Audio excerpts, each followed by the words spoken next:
মাধবপুরে মেধার উৎসব, জিপিএ ৫ পাওয়া শিক্ষার্থীদের বৃত্তি প্রদান। আসসালামু আলাইকুম, বাংলার খবর 24-এ আপনাদেরকে স্বাগতম। সাথে আছি আমি লিটন বিন ইসলাম। হবিগঞ্জের মাধবপুরে সৈয়দ মোশাররফ হোসেন ফাউন্ডেশনের উদ্যোগে শিক্ষার্থীদের বৃত্তি প্রদান। ভিডিও চিত্রে দেখুন বিস্তারিত।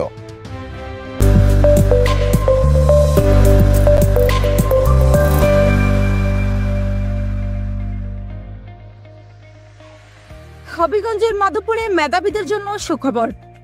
সৈয়দ মোশাররফ হোসেন ফাউন্ডেশনের উদ্যোগে 2025 সালে এইচএসসি পরীক্ষায় জিপিএ 5 পাওয়া শিক্ষার্থীদের হাতে তুলে দেওয়া হয়েছে বার্ষিক বৃত্তি। শনিবার সকালে মন্তলা অপরূপা মাধ্যমিক বালিকা বিদ্যায়তনের মাঠে বসে বর্ণাঢ্য এই অনুষ্ঠান। প্রধান শিক্ষক মুজিবুর রহমান বাহারের সভাপতিত্বে ও রুহুল আমিন সোহাগের সঞ্চালনায় প্রধান অতিথি ছিলেন শাহজালাল বিজ্ঞান ও প্রযুক্তি বিশ্ববিদ্যালয়ের প্রফেসর ডক্টর আশরাফুল করিম।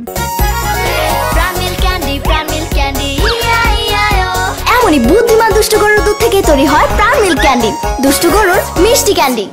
বিশেষ অতিথি হিসেবে উপস্থিত ছিলেন ধর্মগড় ডিগ্রি কলেজের অধ্যক্ষ আলী আজগর, অবসরপ্রাপ্ত প্রধান শিক্ষক ফতেহুল ইসলাম, আক্তার হোসেন, ভারপ্রাপ্ত অধ্যক্ষ নুরুল্লাহ ভুইয়া, সরকারি অধ্যাপক এ.কে.এম. নুরুল ইসলাম, প্রধান শিক্ষক সৈয়দ আসাদুজ্জামান সহ এলাকার বিশিষ্ট শিক্ষকবৃন্দ।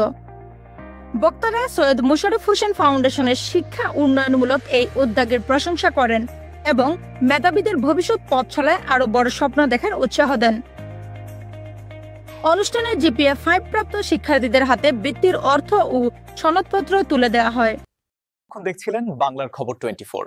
আমাদের সঙ্গে থাকার জন্য ধন্যবাদ। আবারও দেখা হবে পরবর্তী সংবাদে। আল্লাহ হাফেজ।